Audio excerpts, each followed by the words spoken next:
My name is Tish Butler.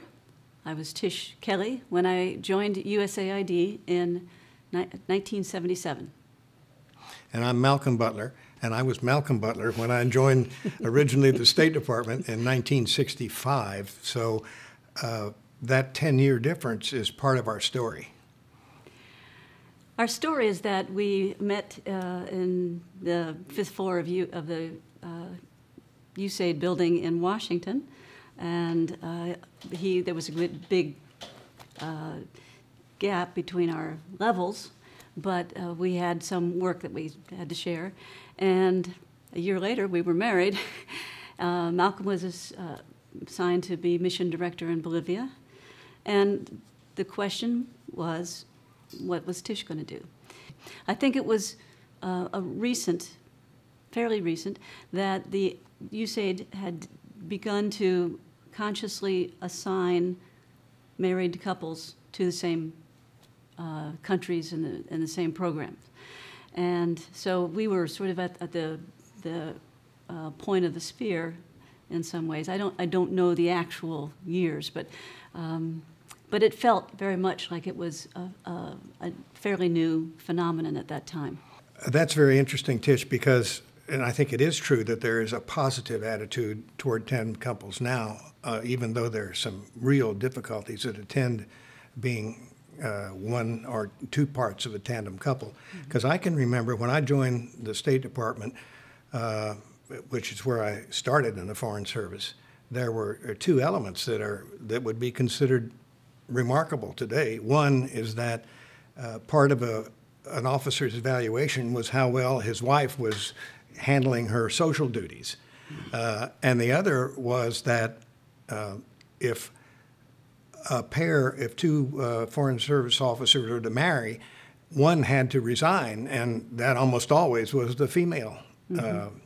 So it's quite different now, the idea that the State Department and USAID and probably other Foreign Service agencies are now seeing the benefits, the two-for-one aspect of tandemness.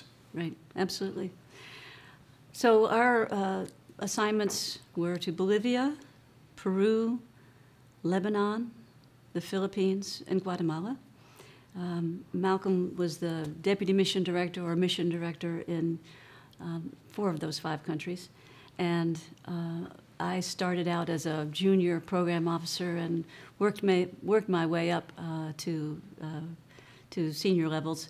But there were times when his assignment, because it was a senior assignment, meant I had to look around for work. And so in the Philippines, I was able to be assigned to the office of the U.S. Executive Director of the Asian Development Bank.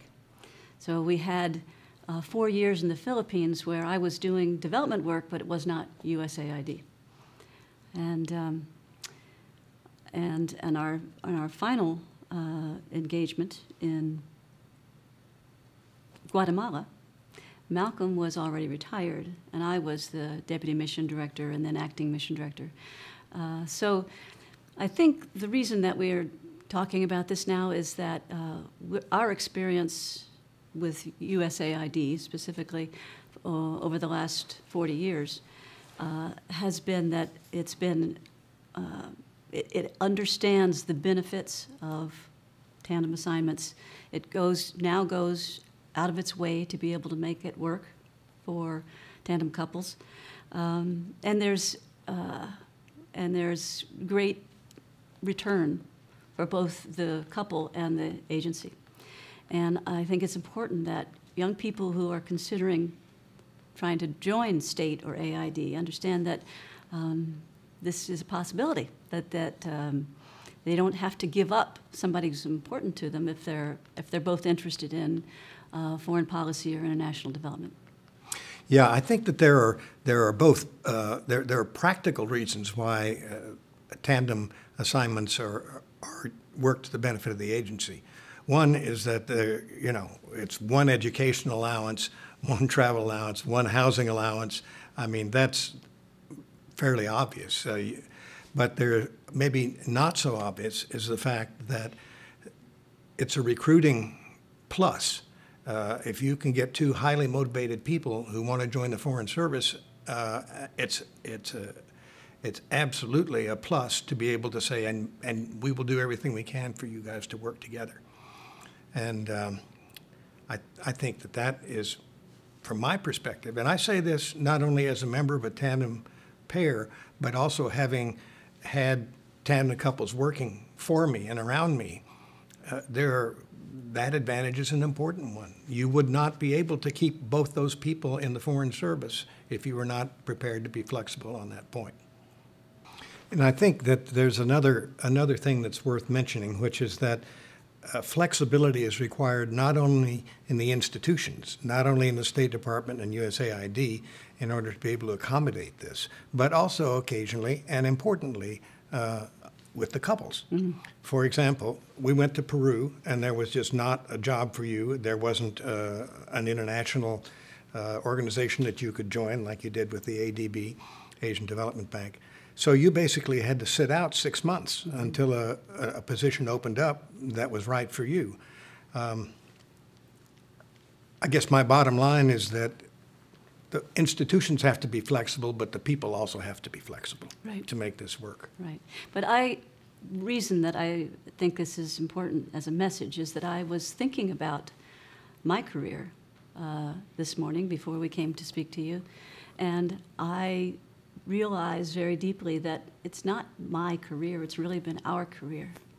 Everything that we've been through, as we've bounced off one another and shared with one another, and it's the agency's policy that allowed that to happen. You know, Tish, I also have to say, though, that I think that your career suffered as a result. You could easily have moved to become a mission director a couple of times when it just wasn't possible if you and I were going to stay together. And so just something. You make choices. You make choices. I choose you.